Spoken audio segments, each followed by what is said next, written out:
ಸ್ನೇಹಿತರೆ, ಇವತ್ತಿನ daily brief episode ಅಲ್ಲಿ ತುಂಬಾ ಇಂಪಾರ್ಟೆಂಟ್ ಆಗಿರೋ ಎರಡು ಟಾಪಿಕ್ಸ್ ಗಳ ಬಗ್ಗೆ ನಾನು ನಿಮ್ಮ ಹತ್ರ ಡಿಸ್ಕಸ್ ಮಾಡ್ತೀನಿ. ಮೊದಲನೇದಾಗಿ ಲಿಥಿಯಂ ಯಾಕೆ ತುಂಬಾ ಮುಖ್ಯ, ಮತ್ತೆ ಇದನ್ನ ಶತಮಾನದ ಮೆಟಲ್ ಅಂತ ಯಾಕೆ ಡೌಟ್ ಪಡ್ತಿದ್ದಾರೆ. ಇದಾದ್ಮೇಲೆ ಎರಡನೇ ವಿಷಯದಲ್ಲಿ ಯುರೋಪ್ ಯಾಕೆ ಡೇ ಬೈ ಡೇ ಡೌನ್ ಆಗ್ತಿದೆ, ಮತ್ತೆ ಎಕ್ಸ್ಪರ್ಟ್ಸ್ ಇದ್ರ ಬಗ್ಗೆ ಏನ್ ಹೇಳ್ತಾರೆ ಅಂತ ನಾನು ನಿಮ್ಮ ಹತ್ರ ಡಿಸ್ಕಸ್ ಮಾಡ್ತೀನಿ. ನಿಮ್ಮೆಲ್ಲರಿಗೂ ಜಿರೋದ ಮಾರುಕಟ್ಟೆಯ ದ ಡೈಲಿ ಬ್ರೀಫ್ ಎಪಿಸೋಡ್ಗೆ ಸ್ವಾಗತ. ಹಣಕಾಸಿನ ವಿಷಯ ಮತ್ತು ಫೈನಾನ್ಷಿಯಲ್ ಮಾರುಕಟ್ಟೆಯಲ್ಲಿ ನಡೆಯುವಂತಹ ದೊಡ್ಡ ದೊಡ್ಡ ವಿಚಾರಗಳ ಬಗ್ಗೆ ನಾನು ಇಲ್ಲಿ ನಿಮ್ಮ ಹತ್ರ ಡಿಸ್ಕಸ್ ಮಾಡ್ತೀನಿ. ಇವತ್ತು ಜನವರಿ 17 ಶುಕ್ರವಾರ. ನಾನು ನಿಮ್ಮ ನಿರೂಪಕಿ ಚಂದನಾ ಗೌಡ. ಬನ್ನಿ ಕಾರ್ಯಕ್ರಮವನ್ನ ಶುರು ಮಾಡೋಣ. ಶತಮಾನದ ಮೆಟಲ್ ಕೋಲ್ ಇಂಡಿಯಾ 70 ವರ್ಷದಿಂದ ಇಂಡಿಯಾದ ಬೇರೆ ಬೇರೆ ಕಡೆ ಕಲ್ಲಿದ್ದಲನ್ನ ತಗೊಳ್ಳೋದಕ್ಕೆ ಟ್ರೈ ಮಾಡ್ತಿತ್ತು. ಆದ್ರೆ ಈಗ ಅದು ಹೊಸ ಗೇಮ್ ಅನ್ನ ಆಡೋಕೆ ನೋಡ್ತಿದೆ. ರೀಸೆಂಟ್ ಆಗಿ ಅದು ಅರ್ಜೆಂಟೀನಾದ ಉಪ್ಪಿನ ಸರೋವರಗಳ ಮೇಲೆ ಕಣ್ಣಿಟ್ಟಿದೆ ಅಂತ ಹೇಳ್ಬೋದು. ಇದು ನೋಡೋದಕ್ಕೆ ತುಂಬಾ ವಿಚಿತ್ರ ಅಂತ ಅನ್ಸಿದ್ರು ಕೂಡ ಇದ್ರ ಹಿಂದೆ ಒಂದು ಕಾರಣ ಇದೆ. ಅವರು ಲಿಥಿಯಂ ಅಂತ ಒಂದು ಮೆಟಲ್ಗೋಸ್ಕರ ಈ ತರ ಮಾಡ್ತಿದ್ದಾರೆ. ಇದು ಶತಮಾನದ ಇಂಪಾರ್ಟೆಂಟ್ ಮೆಟಲ್ ಕೂಡ ಆಗಬಹುದು. ಲಿಥಿಯಂ ತುಂಬಾ ಹಳೆ ಮೆಟಲ್. ಇದನ್ನ 2 ಶತಮಾನದ ಹಿಂದೆ ಕಂಡಿಡಿದಿದ್ರು. ಇದು ಮೆಂಟಲ್ ಡಿಸಾರ್ಡರ್ಸ್ ಅಂದ್ರೆ ಮಾನಸಿಕ ಸಮಸ್ಯೆಗಳಿಗೆ ಮತ್ತೆ ಗ್ಲಾಸ್ ವರ್ಕಿಂಗ್ ಅಂದ್ರೆ ಗಾಜಿನ ಕೆಲಸ ಮಾಡೋದಕ್ಕೆ ಯೂಸ್ ಮಾಡ್ತಿದ್ರು. ಆದ್ರೆ ಇಲ್ಲೊಂದು ವಿಷಯ ಇದೆ, ಇದು ರೆವಲ್ಯೂಷನರಿ ಅಂದ್ರೆ ಕ್ರಾಂತಿಕಾರಿ ಮೆಟಲ್ ಅಲ್ಲ ಅಂತ ಎಲ್ಲರನ್ನೂ ಕೂಡ ಅನ್ಕೊಂಡಿದ್ರು. ನೋಡಿ, ಕಳೆದ 10 ವರ್ಷಗಳಲ್ಲಿ ಎಲ್ಲನೂ ಕೂಡ ಚೇಂಜ್ ಆಯ್ತು. ಲಿಥಿಯಂಗೆ ಒಂದು ಹೊಸ ಯೂಸ್ ಸಿಕ್ಕಿದೆ. ಅದು ಎಲ್ಲದಕ್ಕಿಂತ ಪವರ್ಫುಲ್ ಆಗಿದೆನೂ ಕೂಡ.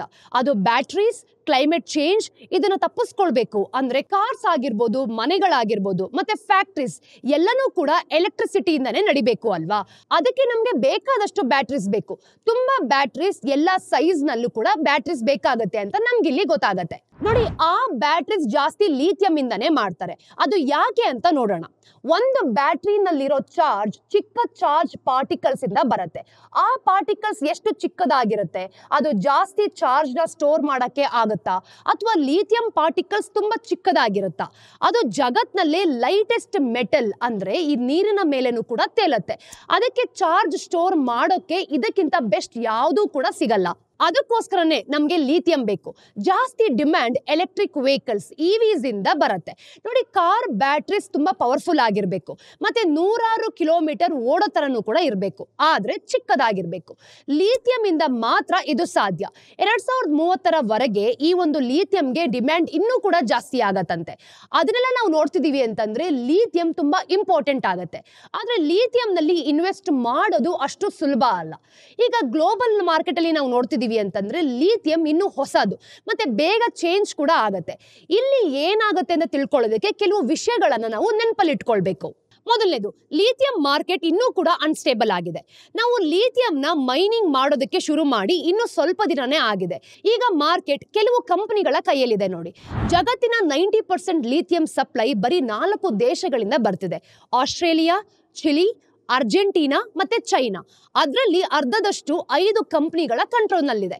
ಆದ್ರೆ ಹೊಸ ಸೋರ್ಸಸ್ ಬರ್ತಿದ್ದ ಹಾಗೇನೆ ಯಾವಾಗ ಹೊಸ ಸೋರ್ಸ್ ಇಂದ ಲಿಥಿಯಂ ಸಿಗುತ್ತೆ ಅಂತ ಯಾವ ಮಾರ್ಕೆಟ್ ಚೇಂಜ್ ಆಗುತ್ತೆ, ಮತ್ತೆ ಸಡನ್ ಆಗಿ ಈ ಒಂದು ಪ್ರೈಸಸ್ ಯಾವ ರೀತಿ ಕಮ್ಮಿ ಆಗುತ್ತೆ ಇಲ್ಲ ಜಾಸ್ತಿ ಆಗುತ್ತಾ ಅಂತ ನೋಡ್ಕೊಳ್ಬೇಕಾಗತ್ತೆ. 2021 ಹಾಗೂ 2022 ನಾವು ನೋಡಿದಾಗ ಇವಿಗೆ ಡಿಮ್ಯಾಂಡ್ ತುಂಬಾನೇ ಜಾಸ್ತಿ ಆಯ್ತು. ಇನ್ನು ಸಪ್ಲೈಯರ್ಸ್ಗೆ ಇದನ್ನ ಅಡ್ಜಸ್ಟ್ ಮಾಡ್ಕೊಳ್ಳೋದಕ್ಕೆ ಬೇಕಾದಷ್ಟು ಟೈಮ್ ಬೇಕಾಯ್ತು.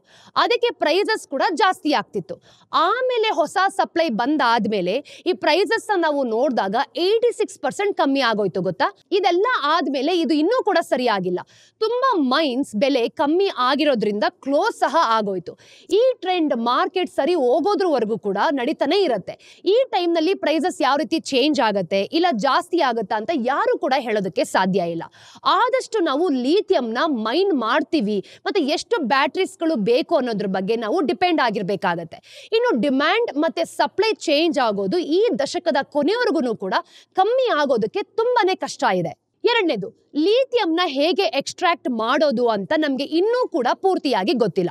ಲಿಥಿಯಂ ಗಟ್ಟಿಯಾದ ಕಲ್ಲುಗಳಲ್ಲಿ ಸಿಗತ್ತೆ ಅಥವಾ ಉಪ್ಪಿನ ಸರೋವರಗಳಲ್ಲಿ ಸಿಗತ್ತೆ.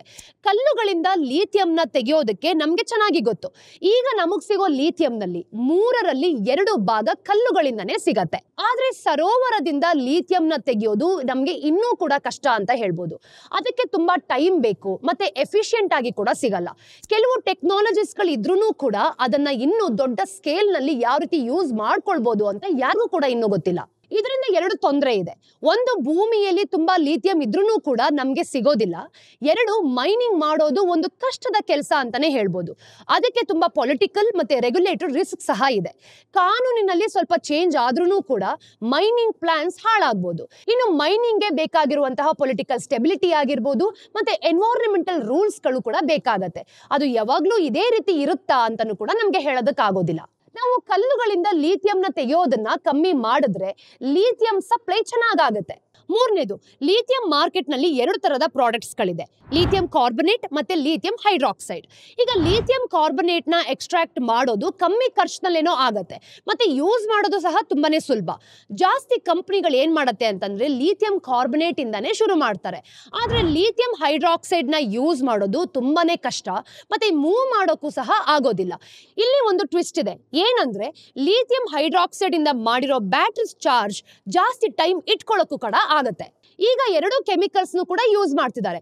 High end electric vehicles lithium hydroxide ನ ಯೂಸ್ ಮಾಡ್ತಾರೆ ಅಂತಾನೆ ಹೇಳ್ಬೋದು. ಆದ್ರೆ ಕೆಲವು ಚೈನಾ ಕಂಪನಿಗಳು ಲಿಥಿಯಂ ಕಾರ್ಬನೇಟ್ ಬ್ಯಾಟರೀಸ್ ನ ಯೂಸ್ ಮಾಡೋದಕ್ಕೆ ಟ್ರೈ ಮಾಡ್ತಿದ್ದಾರೆ. 5 ವರ್ಷದ ನಂತರ ಏನ್ ಆಗತ್ತೆ ಅಂತ ಯಾರಿಗೂ ಸಹ ಇನ್ನೂ ಗೊತ್ತಿಲ್ಲ. ಯಾವ ಕಾಂಪೌಂಡ್ ಗೆಲ್ಲುತ್ತೆ, ಅದು ಇಂಡಸ್ಟ್ರಿನ ಚೇಂಜ್ ಮಾಡುತ್ತಾ, ಇಂಡಸ್ಟ್ರಿ ಎಕನಾಮಿಗೆ ಸಪ್ಲೈ ಚೈನ್ಸ್ ಯಾವ ರೀತಿ ಇರುತ್ತೆ ಮತ್ತೆ ಪ್ರಾಡಕ್ಟ್ಸ್ ಇದ್ರ ಮೇಲೆ ಯಾವ ರೀತಿ ಡಿಪೆಂಡ್ ಆಗಿರುತ್ತೆ ಅನ್ನೋದು ಕೂಡ ನಾವು ನೋಡ್ಬೇಕಾಗತ್ತೆ. ನಾಲ್ಕನೇದು, ಲಿಥಿಯಂ ಬೇರೆ ಕಮಾಡಿಟೀಸ್ ತರ ಖಂಡಿತವಾಗ್ಲೂ ಅಲ್ಲ. ರೀಚಾರ್ಜಬಲ್ ಬ್ಯಾಟರೀಸ್ಗೆ ಪ್ಯೂರ್ ಲಿಥಿಯಂ ಬೇಕು. ಅದನ್ನ ಎಕ್ಸ್ಟ್ರಾಕ್ಟ್ ಮಾಡೋದು ತುಂಬಾನೇ ಕಷ್ಟ. ಲಿಥಿಯಂ ಮಾರ್ಕೆಟ್ ತುಂಬಾ ಹೊಸದಾಗಿರೋದ್ರಿಂದ ಎಲ್ಲರೂ ಕೂಡ ಫಾಲೋ ಮಾಡುವಂತ ರೂಲ್ಸ್ ಇಲ್ಲಿಲ್ಲ. ಇನ್ನು ಬ್ಯಾಟರಿ ಮ್ಯಾನುಫ್ಯಾಕ್ಚರರ್ಸ್ಗೆ ತುಂಬಾ ಪವರ್ ಇದೆ, ಆದ್ರೆ ಅವರು ಅವರ ರೂಲ್ಸ್ ಗಳನ್ನ ಯಾವ ರೀತಿ ಯೂಸ್ ಮಾಡ್ಕೊಳ್ತಿದ್ದಾರೆ ಮತ್ತೆ ಲಿಥಿಯಮ್ಸ್ ನ ಕೊಂಡ್ಕೊಳ್ತಾರ ಅಥವಾ ಲಿಥಿಯಂ ರಿಫೈನರ್ಸ್ ನಾವು ನೋಡಿದ್ವಿ ಅಂತಂದ್ರೆ ಯಾವ ರೀತಿ ಮ್ಯಾನೇಜ್ ಮಾಡಬೇಕು ಅನ್ನೋದನ್ನ ಇವರು ತಿಳ್ಕೊಳ್ಬೇಕಾಗತ್ತೆ. ಅದಕ್ಕೆ ಲಿಥಿಯಂ ಮಾರ್ಕೆಟ್ ಒಂದು ಕಮಾಡಿಟೀಸ್ ಮತ್ತೆ ಸ್ಪೆಷಾಲಿಟಿ ಕೆಮಿಕಲ್ಸ್ ತರ ಬಿಹೇವ್ ಮಾಡುತ್ತೆ ಅಂತಾನೆ ಹೇಳ್ಬೋದು. ಇನ್ನು ಲಿಥಿಯಂ ರಿಫೈನ್ ಮಾಡೋದು ಒಂದು ಸ್ಪೆಷಲೈಸ್ಡ್ ಫಂಕ್ಷನ್ ಅಂತಾನೆ ಹೇಳ್ಬೋದು. ಅದಕ್ಕೆ ತುಂಬಾ ಎಕ್ಸ್ಪರ್ಟೈಸ್ ಕೂಡ ಬೇಕಾಗತ್ತೆ. ಆದ್ರೆ ಇದರಲ್ಲಿ ಮೂರರಲ್ಲಿ ನಾವು ನೋಡಿದಾಗ 2 ಭಾಗ ಚೈನಾದಲ್ಲಿದೆ. ಈ ಎಕ್ಸ್ಪರ್ಟೈಸ್ ಬೇರೆ ದೇಶಗಳಿಗೆ ಏನಾದ್ರೂ ಹೋಯ್ತು ಅಂತಂದ್ರೆ ಇಂಡಸ್ಟ್ರಿ ಫ್ಯೂಚರ್ ಸಪ್ಲೈ ಚೈನ್ಸ್ ಕೂಡ ಚೇಂಜ್ ಆಗತ್ತೆ. ಇವು ಈಗ ಮಾರ್ಕೆಟ್ ಅಲ್ಲಿ ಇರುವಂತ ಒಂದು ಕೆಲವು ವಿಷಯಗಳು ಅಂತ ಹೇಳ್ಬೋದು. ಇನ್ನು ತುಂಬಾ ವಿಷಯಗಳಿದೆ, ಅದನ್ನ ನಾನು ಮುಂದಿನ ವಿಡಿಯೋಲಿ ನಿಮ್ಮ ಹತ್ರ ಡಿಸ್ಕಸ್ ಮಾಡ್ತೀನಿ. ಈಗ ನಾವು ನೋಡ್ಕೊಳ್ಬೇಕಾಗಿರುವಂತಹ ಒಂದು ಲಿಥಿಯಂ ಮಾರ್ಕೆಟ್ ಯಾವ ರೀತಿ ಚೇಂಜ್ ಆಗುತ್ತೆ ಅನ್ನೋದನ್ನ ನಾವು ಕಾದು ನೋಡ್ಬೇಕಾಗತ್ತೆ. ಲಿಥಿಯಂ ಎನರ್ಜಿ ಮತ್ತೆ ಮೊಬಿಲಿಟಿ ಫ್ಯೂಚರ್ ನ ಚೇಂಜ್ ಮಾಡೋದು ಗ್ಯಾರಂಟಿ. ಗ್ರೀನ್ ಟ್ರಾನ್ಸಿಷನ್ ಗೆ ತುಂಬಾ ಇಂಪಾರ್ಟೆಂಟ್ ಅಂತ ಹೇಳ್ಬೋದು. ಅದಕ್ಕೆ ಇದು 21ನೇ ಶತಮಾನದ ಇಂಪಾರ್ಟೆಂಟ್ ಮೆಟಲ್ ಆಗಬಹುದು. ನಿಮ್ಮ ಫೋನ್ ಇಂದ ಹಿಡಿದು ಕಾರ್ ವರ್ಗುನು ಕೂಡ ಎಲ್ಲಾ ಕಡೆ ಲಿಥಿಯಂ ಬೇಕಾಗತ್ತೆ. ಆದ್ರೆ ಇದು ಖಂಡಿತವಾಗ್ಲೂ ಕೂಡ ಸುಲಭ ಅಲ್ಲ. ಇದು ಮಾರ್ಕೆಟ್ಸ್ ತರನೇ ತುಂಬಾ ಚೇಂಜ್ ಆಗ್ತಾ ಇರುತ್ತೆ. ಪ್ರೈಸಸ್ ಕೂಡ ಜಾಸ್ತಿ ಆಗ್ತಿರುತ್ತೆ, ಕಮ್ಮಿ ಆಗ್ತಿರುತ್ತೆ.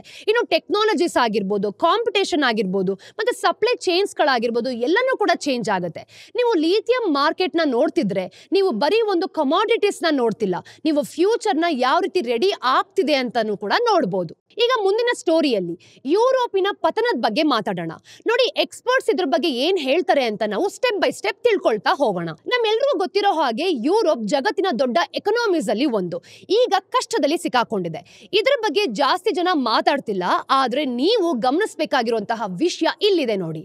ವಿಚಿತ್ರ ಏನ್ ಗೊತ್ತಾ, ವರ್ಲ್ಡ್ ವಾರ್ 2 ಆದ್ಮೇಲೆ ಯುರೋಪಿನ ಎಕನಾಮಿ ತುಂಬಾನೇ ಚೆನ್ನಾಗಿತ್ತು. ಅವರ ಒಂದು ಲೇಬರ್ ಪ್ರೊಡಕ್ಟಿವಿಟಿ ಆಗಿರ್ಬೋದು, US ಗೆ ನಾವು ಕಂಪೇರ್ ಮಾಡಿದ್ವಿ ಅಂತಂದ್ರೆ 1945 ನಲ್ಲಿ 22% ಇತ್ತು. ಆದ್ರೆ 1995 ನಲ್ಲಿ 95% ಗೆ ಇನ್ಕ್ರೀಸ್ ಆಗಿದೆ. ಆದ್ರೆ ಈಗ ಯುರೋಪ್ ದಾರಿ ತಪ್ಪಿರೋ ರೀತಿ ಕಾಣಿಸ್ತಿದೆ ಗೊತ್ತಾ. ಜರ್ಮನಿನೇ ನೋಡೋಣ. ಇದು ಯುರೋಪಿನ ಎಕನಾಮಿಕ್ ಪವರ್ ಹೌಸ್ ಆಗಿತ್ತು. ಅವರ ಒಂದು ಎಕನಾಮಿ ಕಳೆದ ವರ್ಷ 0.2% ಗೆ ಕಮ್ಮಿ ಆಗಿದೆ. ಅದನ್ನ ಹಿಂದಿನ ವರ್ಷಕ್ಕೆ ನಾವು ಕಂಪೇರ್ ಮಾಡಿದ್ವಿ ಅಂತಂದ್ರೆ 0.3% ಕಮ್ಮಿ ಆಗಿತ್ತು. 2 ವರ್ಷದಿಂದ GDP ಡೌನ್ ಆಗ್ತಿದೆ ಅಂತ ನಮ್ಗೆ ಇಲ್ಲಿ ಗೊತ್ತಾಗ್ತಿದೆ. ಇದು ಎಷ್ಟು ಸೀರಿಯಸ್ ಅಂದ್ರೆ ಜರ್ಮನಿಯ ಒಂದು ದೊಡ್ಡ ಕಂಪನಿ ವೋಕ್ಸ್ ವ್ಯಾಗನ್ ಅಂತ ನಾವ್ ಏನ್ ಹೇಳ್ತೀವಿ, ಇದು 2030 ಒಳಗೆ 35,000 ಜಾಬ್ಸ್ ಅನ್ನ ಕಟ್ ಮಾಡ್ತಿದೆ. ಯಾಕಂದ್ರೆ ಅವರ ಪ್ರಾಡಕ್ಟ್ಸ್ ಗೆ ಡಿಮ್ಯಾಂಡ್ ಬೇಕಾದಷ್ಟು ಕಮ್ಮಿ ಆಗ್ತಿದೆ. ಇನ್ನು ಸಮಸ್ಯೆ ಕೇವಲ ಜರ್ಮನಿಯಲ್ಲಿ ಮಾತ್ರ ಇಲ್ಲ, ಇಡೀ ಯೂರೋ ಏರಿಯಾದಲ್ಲಿ ಗ್ರೋತ್ ಕಮ್ಮಿ ಆಗ್ತಿದೆ ಅಂತಾನೆ ಹೇಳ್ಬೋದು.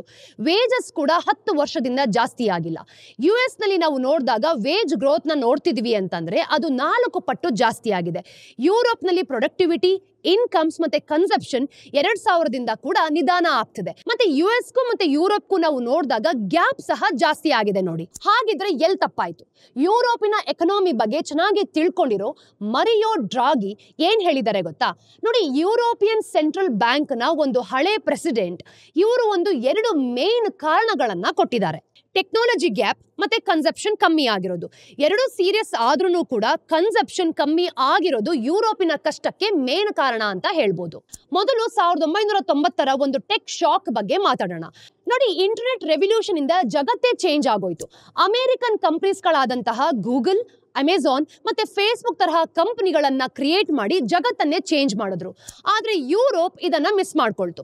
ಜರ್ಮನಿ ಮತ್ತೆ ಫ್ರಾನ್ಸ್ ತರ ಒಂದು ಇಂಡಸ್ಟ್ರಿಯಲ್ ಪವರ್ ಹೌಸ್ ಕಾರ್ ಆಗಿರ್ಬೋದು ಮತ್ತೆ ಮೆಷಿನರಿ ಆಗಿರ್ಬೋದು ಮತ್ತೆ ಹಳೆ ತರದ ಮ್ಯಾನುಫ್ಯಾಕ್ಚರಿಂಗ್ ಮೇಲೆ ಫೋಕಸ್ ಮಾಡ್ತಿದ್ರು. ಇನ್ನು ಟೆಕ್ನಾಲಜಿ ಬರೀ ಆಪ್ಸ್ ಕೊಡೋದು ಅಷ್ಟು ಮಾತ್ರ ಅಲ್ಲ, ಪ್ರೊಡಕ್ಟಿವಿಟಿನೂ ಕೂಡ ಜಾಸ್ತಿ ಮಾಡುತ್ತೆ. ಯುಎಸ್ ಪ್ರೊಡಕ್ಟಿವಿಟಿ ಏನೋ ಜಾಸ್ತಿ ಆಯ್ತು, ಆದ್ರೆ ಯುರೋಪ್ ನಿಂತು ಹೋಯ್ತು. ಡ್ರಾಗಿ ಹೇಳೋ ಪ್ರಕಾರ ಈ ಒಂದು ಟೆಕ್ನಾಲಜಿ ಗ್ಯಾಪ್ ಇಂದ ಯುರೋಪ್ ಮತ್ತೆ ಯುಎಸ್ ನ ಒಂದು ಎಕನಾಮಿ ಡಿಫರೆಂಟ್ ಆಗ್ತಾ ಇದೆ. ಇಲ್ಲಿ ಇನ್ನೊಂದು ಇಂಟ್ರೆಸ್ಟಿಂಗ್ ವಿಷಯ ಇದೆ. ಏನ್ ಗೊತ್ತಾ? ಯುರೋಪಿಯನ್ಸ್ ಜಾಸ್ತಿ ಸೇವ್ ಮಾಡೋದಕ್ಕೆ ಶುರು ಮಾಡಿದ್ರು ಮತ್ತೆ ಖರ್ಚು ಮಾಡೋದನ್ನ ಕಮ್ಮಿ ಮಾಡಿದ್ರು. ಇದು ಯಾವಾಗ್ಲೂ ಕೂಡ ಪ್ರಾಬ್ಲಮ್ ಆಗ್ತಿರ್ಲಿಲ್ಲ. ಮೊದಲೆಲ್ಲ ಹೇಗಿತ್ತು ಅಂತಂದ್ರೆ ಯುರೋಪಿಯನ್ ಫ್ಯಾಮಿಲೀಸ್ ಜಾಸ್ತಿ ಸೇವ್ ಮಾಡ್ತಿದ್ರು, ದುಡ್ಡು ಖರ್ಚು ಮಾಡೋ ಬದಲು ಈ ಒಂದು ಬ್ಯಾಂಕ್ ಅಲ್ಲಿ ದುಡ್ಡನ್ನ ಇಡ್ತಿದ್ರು. ಇನ್ನು ಗವರ್ನಮೆಂಟ್ಸ್ ಮತ್ತೆ ಕಂಪನಿಗಳು ಸಹ ಸಾಲನ ತಗೊಂಡು ಖರ್ಚು ಮಾಡ್ತಿದ್ರು. ಎಕನಾಮಿಕ್ ಸಹ ಚೆನ್ನಾಗಿ ನಡೀತಿತ್ತು. ಇದು ಸ್ವಲ್ಪ ದಿನ ಏನೋ ತುಂಬಾ ಚೆನ್ನಾಗಿ ವರ್ಕ್ ಆಯ್ತು. ಆದ್ರೆ 2008ರಲ್ಲಿ ಎಲ್ಲನೂ ಕೂಡ ಚೇಂಜ್ ಆಗೋಯ್ತು. ನೋಡಿ, 2008ರಲ್ಲಿ ನಾವು ನೋಡಿದಾಗ ಫೈನಾನ್ಷಿಯಲ್ ಕ್ರೈಸಿಸ್ ಬಂದಾದ್ಮೇಲೆ ಅಮೆರಿಕ ದುಡ್ಡು ತುಂಬಾ ಚೆನ್ನಾಗಿ ಖರ್ಚು ಮಾಡ್ತು. ಗವರ್ನಮೆಂಟ್ ಎಕನಾಮಿಗೆ ದುಡ್ಡು ಕೊಡತ್ತೆ ಮತ್ತೆ ಸೆಂಟ್ರಲ್ ಬ್ಯಾಂಕ್ ಇಂಟ್ರೆಸ್ಟ್ ರೇಟ್ಸ್ ನ ಸಹ ಕಮ್ಮಿ ಮಾಡ್ತು. ಇದರಿಂದ ಅಮೆರಿಕದ ಜನರು ಏನ್ ಮಾಡ್ತಾರೆ, ಖರ್ಚು ಮಾಡೋದ್ರ ಜೊತೆಗೆ ಬಿಸ್ನೆಸ್ ಸಹ ರಿಕವರ್ ಮಾಡ್ಕೊಂಡ್ರು. ಅದು ಎಕನಾಮಿಗೆ ಚೆನ್ನಾಗಿ ಡೆವಲಪ್ ಆಗೋದಕ್ಕೆ ಒಂದು ಕಾಂಟ್ರಿಬ್ಯೂಟ್ ಮಾಡ್ತು ಅಂತಾನೆ ಹೇಳ್ಬೋದು. ಆದ್ರೆ ಯುರೋಪ್ ಅಸ್ಟಿರಿಟಿ ಅಂದ್ರೆ ಖರ್ಚು ಕಮ್ಮಿ ಮಾಡೋದನ್ನ ಆಯ್ಕೆ ಮಾಡ್ಕೊಳ್ತು. ಈಗ ಗವರ್ನಮೆಂಟ್ ಸಾಲ ಕಂಟ್ರೋಲ್ ಮಾಡೋದಕ್ಕೆ ಖರ್ಚನ್ನ ಕಮ್ಮಿ ಮಾಡ್ತು ಅಂತ ಅನ್ಕೊಳ್ಳಿ, ಕಂಪನಿಗಳು ಇನ್ವೆಸ್ಟ್ ಮಾಡೋದನ್ನು ಸಹ ತುಂಬಾ ಕಮ್ಮಿ ಮಾಡ್ಕೊಳ್ತಾರೆ.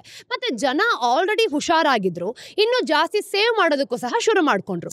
ಇದರಿಂದ ಏನಾಯ್ತು ಗೊತ್ತಾ? ಯುರೋಪ್ ನಿಧಾನವಾಗಿ ರಿಕವರ್ ಆಯ್ತು. ಜನರು ಖರ್ಚು ಮಾಡದೇ ಇರೋದ್ರಿಂದ ಬಿಸ್ನೆಸ್ಗೆ ಇನ್ವೆಸ್ಟ್ ಮಾಡೋದಕ್ಕೆ ಇಷ್ಟಪಡ್ತಿರ್ಲಿಲ್ಲ. ಅದು ಸಹ ಸೈಕಲ್ ತರ ಆಗ್ಬಿಡ್ತು ನೋಡಿ. ಯುರೋಪ್ ನಲ್ಲಿ ಜನ ದುಡ್ಡು ಖರ್ಚು ಮಾಡ್ತಿರ್ಲಿಲ್ಲ, ಆದ್ರೆ ಅವರ ಗ್ರೋತ್ ಎಲ್ಲಿಂದ ಬಂತು? ಎಕ್ಸ್ಪೋರ್ಟ್ಸ್ ಇಂದ. ಯುರೋಪ್, ಅದರಲ್ಲೂ ಜರ್ಮನಿನ ನಾವು ನೋಡಿದ್ವಿ ಅಂತಂದ್ರೆ ಕಾರ್ ಮತ್ತೆ ಮೆಷಿನರಿನ ಎಕ್ಸ್ಪೋರ್ಟ್ ಮಾಡೋ ಒಂದು ಜಾಗ ಆಯ್ತು ಅಂತ ಹೇಳ್ಬೋದು. ಎಕ್ಸ್ಪೋರ್ಟ್ ಮೇಲೆ ಡಿಪೆಂಡ್ ಆಗೋದು ರಿಸ್ಕ್, ಆದ್ರೆ ಗ್ಲೋಬಲ್ ಟ್ರೇಡ್ ಏನಾದ್ರೂ ಚೇಂಜ್ ಆದ್ರೆ ತೊಂದರೆ ಖಂಡಿತವಾಗ್ಲೂ ಆಗತ್ತೆ. ಈಗ ಎಕ್ಸ್ಪೋರ್ಟ್ಸ್ ಯಾಕೆ ವರ್ಕ್ ಆಗ್ತಿಲ್ಲ ಅಂತ ನೋಡೋಣ. ನೋಡಿ, ಡ್ರಾಗಿ ಪ್ರಕಾರ ಜರ್ಮನಿ ಪ್ರಾಬ್ಲಮ್ಗೆ ಒಂದು ಎಕ್ಸಾಂಪಲ್ ಇದೆ. ಚೈನಾ ಪ್ರಾಬ್ಲಮ್ ನಾವು ನೋಡಿದಾಗ ಈ ಜರ್ಮನ್ ಕಾರ್ ಮೇಕರ್ಸ್ ಅಂತ ನಾವ್ ಏನ್ ಹೇಳ್ತೀವಿ, ಅವರು ಚೈನಾ ಮಾರ್ಕೆಟ್ ಅಲ್ಲಿ ತುಂಬಾ ಫೇಮಸ್ ಆಗಿದ್ರು. ಆದ್ರೆ ಈಗ ಚೈನಾ ಎಲೆಕ್ಟ್ರಿಕ್ ವೆಹಿಕಲ್ಸ್ಗೆ ಜರ್ಮನಿಗಿಂತ ಕಮ್ಮಿ ಬೆಲೆಗೆ ಮಾಡ್ತಿದ್ದಾರೆ. ಇದನ್ನ ನಾವು ನೋಡಿದಾಗ ಚೈನಾ ಜರ್ಮನ್ ಕಾರ್ಸ್ ನ ತಗೊಳ್ಳೋದು ಕಮ್ಮಿ ಮಾಡಿದೆ ಮತ್ತೆ ಗ್ಲೋಬಲ್ ಮಾರ್ಕೆಟ್ ನಲ್ಲಿ ಕಾಂಪೀಟ್ ಮಾಡ್ತಿದೆ ಅಂತಾನೆ ಹೇಳ್ಬೋದು. ಹಾಗೇನೆ ಡಿ ಗ್ಲೋಬಲೈಸೇಷನ್ ನಾವು ನೋಡಿದ್ವಿ ಅಂತಂದ್ರೆ ಈ ದೇಶಗಳು ಈಗ ಅವರ ಒಂದು ದೇಶಗಳಲ್ಲಿ ವಸ್ತುಗಳನ್ನ ಮಾಡೋದಕ್ಕೆ ಮತ್ತೆ ಇಂಪೋರ್ಟ್ಸ್ ಮೇಲೆ ಡಿಪೆಂಡ್ ಆಗೋದಕ್ಕೆ ಕಮ್ಮಿ ಮಾಡ್ತಿದ್ದಾರೆ. ಇದನ್ನೆಲ್ಲ ನಾವು ನೋಡಿದಾಗ ಏನ್ ಗೊತ್ತಾಗುತ್ತೆ? ಯುರೋಪ್ ಎಕ್ಸ್ಪೋರ್ಟ್ಸ್ ಮೇಲೆ ಡಿಪೆಂಡ್ ಆಗಿರೋದ್ರಿಂದ ಇದು ಒಂದು ದೊಡ್ಡದಾದ ಪ್ರಾಬ್ಲಮ್ ಆಗಿದೆ. ಹಾಗೇನೆ ಜರ್ಮನಿ ಕಷ್ಟ ಪಡ್ತಿದೆ ಅಂತಂದ್ರೆ ಇಡೀ ಯುರೋಪ್ ಕಷ್ಟ ಪಡುತ್ತೆ. ನೋಡಿ, ಜರ್ಮನಿ ಯುರೋಪಿನ ಎಕನಾಮಿಕ್ ಇಂಜಿನ್ ತರ. ಅದು ಫೇಲ್ ಆಯ್ತು ಅಂತಂದ್ರೆ ಇಡೀ ವೆಹಿಕಲ್ ಸ್ಲೋ ಆಗತ್ತೆ. ಈಗ ಯುರೋಪ್ ಎಲ್ಲಿದೆ ಅಂತ ನೋಡ್ಕೊಂಡ್ ಬರೋಣ. ನೋಡಿ, ಜನ ಮನೆಯಲ್ಲಿ ಖರ್ಚು ಮಾಡೋದು ಕಮ್ಮಿ ಮಾಡ್ತಿದ್ದಾರೆ. 2008 ಆದ್ಮೇಲೆ ಒಂದು ಗವರ್ನಮೆಂಟ್ ಮತ್ತೆ ಕಂಪನಿಗಳು ಸಹ ಖರ್ಚು ಮಾಡೋದು ಕಮ್ಮಿ ಮಾಡೋಗಿದ್ದಾರೆ. ಮತ್ತೆ ಎಕ್ಸ್ಪೋರ್ಟ್ ಇಂಜಿನ್ ಕೂಡ ಫೇಲ್ ಆಗ್ತಿದೆ ಅಂತಾನೆ ಹೇಳ್ಬೋದು. ಡ್ರಾಗಿ ಪ್ರಕಾರ ಯುರೋಪ್ ಮಾಡ್ತಿರುವಂತಹ ಕಮ್ಮಿ ಖರ್ಚು, ವೀಕ್ ಇನ್ವೆಸ್ಟ್ಮೆಂಟ್ ಮತ್ತೆ ಡೌನ್ ಆಗ್ತಿರೋ ಎಕ್ಸ್ಪೋರ್ಟ್ಸ್ ನಲ್ಲಿ ಸಿಕ್ಕಾಕೊಂಡಿದೆ ಅಂತ ಹೇಳ್ಬೋದು. ಇದರಿಂದ ಹೊರಗೆ ಬರೋದು ಅಷ್ಟು ಸುಲಭ ಖಂಡಿತವಾಗ್ಲೂ ಅಲ್ಲ. ಇನ್ನು ಯುರೋಪಿನ ಎಕನಾಮಿಕ್ ಪ್ರಾಬ್ಲಮ್ಸ್ ಬಗ್ಗೆ ನೀವ್ ಯಾಕೆ ತಲೆ ಕೆಡಿಸ್ಕೊಳ್ಬೇಕು? ನೋಡಿ, ಯುರೋಪ್ ಜಗತ್ತಿನ ಎಕನಾಮೀಸ್ ಅಲ್ಲಿ ಒಂದು. ಅದು ಕಷ್ಟ ಪಡ್ತಿದ್ರೆ ಗ್ಲೋಬಲ್ ಟ್ರೇಡ್ ಆಗಿರ್ಬೋದು, ಇನ್ವೆಸ್ಟ್ಮೆಂಟ್ಸ್ ಆಗಿರ್ಬೋದು ಮತ್ತೆ ಇಂಟರ್ನ್ಯಾಷನಲ್ ಸ್ಟೆಬಿಲಿಟಿ ಎಲ್ಲನೂ ಕೂಡ ತೊಂದರೆಗೆ ಸಿಕ್ಕಾಕೊಳ್ಳುತ್ತೆ. ಇನ್ನು ಯುರೋಪ್ ನ ಚಾಲೆಂಜಸ್ ನಾವು ನೋಡಿದ್ವಿ ಅಂತಂದ್ರೆ ಇದರಿಂದ ಬೇರೆ ದೇಶಗಳು ಕಲಿಬೇಕಾಗಿರೋದು ಬೇಕಾದಷ್ಟಿದೆ. ಒಂದು ದೇಶಕ್ಕೆ ಬೇಕಾಗಿರುವಂತಹ ಎಕನಾಮಿನ ನಾವು ನೋಡಿದಾಗ ಡೊಮೆಸ್ಟಿಕ್ ಡಿಮ್ಯಾಂಡ್ ಇಲ್ಲದೆ ಇದ್ರೆ ಬೆಳೆಯೋದಕ್ಕೆ ಖಂಡಿತವಾಗ್ಲೂ ಕೂಡ ಸಾಧ್ಯ ಇಲ್ಲ. ಇನ್ನು ಎಕ್ಸ್ಪೋರ್ಟ್ಸ್ ಅಥವಾ ಒಂದು ಗವರ್ನಮೆಂಟ್ ಸ್ಪೆಂಡಿಂಗ್ ಮೇಲೆ ಡಿಪೆಂಡ್ ಆಗೋದು ರಿಸ್ಕಿ ಅಂತಾನೆ ಹೇಳ್ಬೋದು. ಒಂದು ಹೆಲ್ತಿ ಎಕನಾಮಿಗೆ ಬೇಕಾಗಿರುವಂತಹ ಖರ್ಚು ಮಾಡಬೇಕು ಅಂತಂದ್ರೆ ಜನರು ಸಹ ರೆಡಿ ಇರಬೇಕು ಮತ್ತೆ ಗವರ್ನಮೆಂಟ್ ಸಹ ರೆಡಿ ಇರಬೇಕು. ಹಾಗಿದ್ರೆ ಯುರೋಪ್ ಮುಂದೆ ಏನ್ ಮಾಡಬೇಕು? ಡ್ರ್ಯಾಗಿ ಹೇಳೋ ಪ್ರಕಾರ ಯುರೋಪಿನ ಒಂದು ಸ್ಟ್ರಕ್ಚರಲ್ ಚೇಂಜಸ್ ಏನಿದೆ ಇದನ್ನ ಮಾಡೋದಕ್ಕೆ ರೆಡಿ ಇರಬೇಕು. ಅಂದ್ರೆ ಯುರೋಪ್ ಯೂನಿಯನ್ ಕಂಟ್ರೀಸ್ ಗಳ ನಡುವೆ ಇರುವಂತಹ ಅಡ್ಡಿಗಳನ್ನ ತೆಗೆದುಹಾಕಿ ಪ್ರೊಡಕ್ಟಿವಿಟಿನ ಇಂಪ್ರೂವ್ ಮಾಡ್ಕೊಳ್ಬೇಕು, ಮತ್ತೆ ಜನರು ಖರ್ಚು ಮಾಡೋದಕ್ಕೆ ಮುಂದೆ ಬರಬೇಕು. ಆದ್ರೆ ಇದಕ್ಕೆ ತುಂಬಾ ಟೈಮ್ ಬೇಕಾಗತ್ತೆ. ಯುರೋಪ್ಗೆ ಕಾಯುವಂತಹ ಟೈಮ್ ಇದ್ರ ಹತ್ರ ಇದೆಯೋ ಇಲ್ವಾ ಅನ್ನೋದು ಖಂಡಿತವಾಗ್ಲೂ ಯಾರಿಗೂ ಗೊತ್ತಿಲ್ಲ. ಕೊನೆಯದಾಗಿ ಯುರೋಪ್ ಸ್ಟೋರಿ ನಮ್ಗೆ ಚೇಂಜ್ಗೆ ಅಡ್ಜಸ್ಟ್ ಆಗದೆ ಇದ್ರೆ ಏನಾಗುತ್ತೆ ಅಂತ ತಿಳಿಸುತ್ತೆ. ಅವರೇನೋ ಒಂದು ಟೆಕ್ ರೆವಲ್ಯೂಷನ್ ನ ಮಿಸ್ ಮಾಡ್ಕೊಂಡ್ರು, ಎಕ್ಸ್ಪೋರ್ಟ್ಸ್ ಮೇಲೆ ಜಾಸ್ತಿ ಡಿಪೆಂಡ್ ಆದ್ರು, ಮತ್ತೆ ಸ್ಟಿಮ್ಯುಲಸ್ ಬೇಕಾದಾಗ ಸ್ಪೆಂಡಿಂಗ್ ನು ಕೂಡ ಕಟ್ ಮಾಡಿ ಹಾಕಿದ್ರು. ಅದಕ್ಕೆ ಅವ್ರೀಗ ಇಷ್ಟು ಕಷ್ಟ ಪಡ್ತಿರೋದು. ಆದ್ರೆ ಯುರೋಪ್ ನ ಸೋಲೋದಕ್ ಬಿಡಬೇಡಿ. ಅವರು ಹಿಂದೆ ಈ ಕಷ್ಟಗಳನ್ನ ಫೇಸ್ ಮಾಡ್ಕೊಂಡು ತುಂಬಾ ಸ್ಟ್ರಾಂಗ್ ಆಗಿ ಬಂದಿದ್ದಾರೆ. ಅವರು ಮತ್ತೆ ಚೇಂಜ್ ಆಗ್ತಾರಾ ಅಂತ ನಾವು ಕಾದು ನೋಡ್ಬೇಕಾಗತ್ತೆ. ಸ್ನೇಹಿತರೆ, ಈಗ ಕೊನೆಯ ಸೆಕ್ಷನ್ಗೆ ಬಂದಿದೀವಿ. ಟಿಡ್ಬಿಟ್ಸ್ ಏನು ಅನ್ನೋದನ್ನ ಬೇಗ ನೋಡ್ಕೊಂಡ್ ಬರೋಣ. ಮೊದಲನೇದು, ಇಂಡಿಯಾದ ಟ್ರೇಡ್ ಫ್ರಂಟ್ ಅಂದ್ರೆ ವ್ಯಾಪಾರದ ಕಡೆಯಿಂದ ನಾವು ನೋಡಿದ್ವಿ ಅಂತಂದ್ರೆ ಒಂದು ಗುಡ್ ನ್ಯೂಸ್ ಇದೆ. ಡಿಸೆಂಬರ್ 2024ರಲ್ಲಿ ಇಂಡಿಯಾದ ಟ್ರೇಡ್ ಡೆಫಿಸಿಟ್ ಅಂತ ಏನ್ ಹೇಳ್ತೀವಿ, $21.94 ಬಿಲಿಯನ್ ಗೆ ಕಮ್ಮಿ ಆಗಿದೆ. ಇನ್ನು ಎಕ್ಸ್ಪೋರ್ಟ್ಸ್ ನಾವು ನೋಡಿದಾಗ $38.01 ಬಿಲಿಯನ್ ಗೆ ತಲುಪಿದೆ ಅಂತಾನೆ ಹೇಳ್ಬೋದು. ಎಲೆಕ್ಟ್ರಾನಿಕ್ಸ್ ಮತ್ತೆ ಅಗ್ರಿಕಲ್ಚರ್ ಅಂದ್ರೆ ಕೃಷಿ ಚೆನ್ನಾಗಿ ಪರ್ಫಾರ್ಮ್ ಮಾಡಿದೆ. ಮತ್ತೆ ಏಪ್ರಿಲ್ ಇಂದ ಡಿಸೆಂಬರ್ ವರೆಗೂ ಕೂಡ ಎಕ್ಸ್ಪೋರ್ಟ್ಸ್ ಇಂದ $321.71 ಬಿಲಿಯನ್ ಗೆ ತಲುಪಿದೆ ಅಂತ ಹೇಳ್ಬೋದು. ಇದು ಕಳೆದ ವರ್ಷಕ್ಕಿಂತ 1.6% ಜಾಸ್ತಿ ಆಗಿದೆ. ಅಂದ್ರೆ ಗ್ಲೋಬಲ್ ಚಾಲೆಂಜಸ್ ಇದ್ರೂ ಕೂಡ ಇಂಡಿಯಾ ಚೆನ್ನಾಗಿ ಪರ್ಫಾರ್ಮ್ ಮಾಡಿದೆ ನೋಡಿ. ಎರಡನೇದು, ಮಹಾಕುಂಭ ಮೇಳ ಅಂತ ಏನ್ ಕರಿತೀವಿ, ಇದರಲ್ಲಿ ಒಂದು ಇಂಟ್ರೆಸ್ಟಿಂಗ್ ವಿಷಯ ಇದೆ. ಅಂದ್ರೆ ಪ್ರಯಾಗ್ರಾಜ್ ಅಲ್ಲಿ ನಡೆದಿರುವಂತಹ ಈ ದೊಡ್ಡ ಧಾರ್ಮಿಕ ಕಾರ್ಯಕ್ರಮದಲ್ಲಿ 2 ಲಕ್ಷ ಕೋಟಿ ರೂಪಾಯಿ ರೆವಿನ್ಯೂ ಜನರೇಟ್ ಆಗುತ್ತೆ ಅಂತ ಎಲ್ಲರೂ ಕೂಡ ಹೇಳಿದ್ರು ನೋಡಿ. 40 ಕೋಟಿ ಜನ ಬರುವಂತಹ ನಿರೀಕ್ಷೆ ಇತ್ತು. ಇದು ಬರೀ ಧಾರ್ಮಿಕ ಕಾರ್ಯಕ್ರಮ ಅಷ್ಟು ಮಾತ್ರ ಅಲ್ಲ, ಎಕನಾಮಿಕ್ ಇವೆಂಟ್ ಕೂಡ ಹೌದು ನೋಡಿ. ಹೋಟೆಲ್ಸ್ ಇಂದ ಹಿಡಿದು ಲೋಕಲ್ ಡೈರಿ ಫಾರ್ಮ್ಸ್ ಮತ್ತೆ ಗ್ರಾಸರಿ ಸ್ಟೋರ್ಸ್ ವರೆಗೂ ಕೂಡ ಎಲ್ರಿಗೂ ಇದರಿಂದ ಲಾಭ ಆಗತ್ತೆ. ಕಲ್ಚರಲ್ ಇವೆಂಟ್ಸ್ ಇಂದ ಎಕನಾಮಿಕ್ ಗ್ರೋತ್ ಮಾಡೋದಕ್ಕೆ ಒಂದು ಬೆಸ್ಟ್ ಎಕ್ಸಾಂಪಲ್ ಇದು ಅಂತ ಹೇಳ್ಬೋದು. ಕೊನೆಯದಾಗಿ, ಇಂಡಿಯನ್ ಕಂಪನೀಸ್ ದುಡ್ಡು ತಗೊಳ್ಳೋದಕ್ಕೆ ಒಂದು ರೀತಿ ಚೇಂಜ್ ಆಗ್ತಿದೆ ಅಂತಾನೆ ಹೇಳ್ಬೋದು. 2024ರಲ್ಲಿ ಫಾರಿನ್ ಬಾರೋಯಿಂಗ್ಸ್ ನಾವು ನೋಡಿದಾಗ ವಿದೇಶನ ತಗೊಳ್ಳುವಂತಹ ಸಾಲ 20.2% ಕಮ್ಮಿ ಆಗ್ತಿದೆ. ಅಂದ್ರೆ $23.33 ಬಿಲಿಯನ್ ಗೆ ಬಂದಿದೆ ಅಂತ ಹೇಳ್ಬೋದು. ಯಾಕೆ ಅಂತಂದ್ರೆ ರೂಪಾಯಿಯ ಬೆಲೆ 4.4% ಕಮ್ಮಿ ಆಗಿದೆ. ಮತ್ತೆ ಬಾರೋಯಿಂಗ್ ಕಾಸ್ಟ್ ಅನ್ನು ನಾವು ನೋಡಿದೀವಿ ಅಂತಂದ್ರೆ ಜಾಸ್ತಿ ಆಗ್ತಿದೆ ಅಂತಾನೆ ಹೇಳ್ಬೋದು. ರಿಲಯನ್ಸ್ ತರದ ಕಂಪನಿಗಳು ಡಾಲರ್ಸ್ ನಲ್ಲಿ ದುಡ್ಡು ಮಾಡ್ತಿರೋದ್ರಿಂದ ಅವ್ರಿಗೆ ಮ್ಯಾನೇಜ್ ಮಾಡೋದಕ್ಕೂ ಸಹ ತುಂಬಾ ಈಸಿ ಆಗ್ತಿದೆ. ಆದ್ರೆ ಬೇರೆ ಕಂಪನಿಗಳು ಬೇರೆ ದೇಶಗಳ ಬದಲು ಇಂಡಿಯನ್ ಲೆಂಡರ್ಸ್ಗೆ ಅಂದ್ರೆ ಸಾಲ ಕೊಡುವ ಕಂಪನಿಗಳನ್ನ ತಗೊಳ್ಳೋದಕ್ಕೂ ಸಹ ಮುಂದೆ ಬರ್ತಿದ್ದಾರೆ. ಇದು ಇವತ್ತಿನ ಪಾಡ್ಕಾಸ್ಟ್ ನ ಅಪ್ಡೇಟ್ಸ್. ನಿಮ್ಮೆಲ್ರಿಗೂ ಸಹ ಇಷ್ಟ ಆಗಿದೆ ಅಂತ ಭಾವಿಸ್ತೀನಿ. ಝೀರೋದ ಮಾರುಕಟ್ಟೆಯ ದ ಡೈಲಿ ಬ್ರೀಫ್ ನಿಮ್ಮೆಲ್ರಿಗೂ ಇಷ್ಟ ಆಗಿದೆ ಅಂತಂದ್ರೆ ಲೈಕ್ ಮಾಡಿ, ಶೇರ್ ಮಾಡಿ, ಹಾಗೆ ಸಬ್ಸ್ಕ್ರೈಬ್ ಮಾಡಿ. ಮತ್ತಷ್ಟು ಅಪ್ಡೇಟ್ಸ್ ಒಂದಿಗೆ ನಾನು ನಿಮ್ಗೆ ಮುಂದಿನ ವಿಡಿಯೋಲಿ ಸಿಗ್ತೀನಿ. ಅಲ್ಲಿ ತನಕ ಟೇಕ್ ಕೇರ್. ನಾನು ನಿಮ್ಮ ಚಂದನ, ಸೈನಿಂಗ್ ಆಫ್.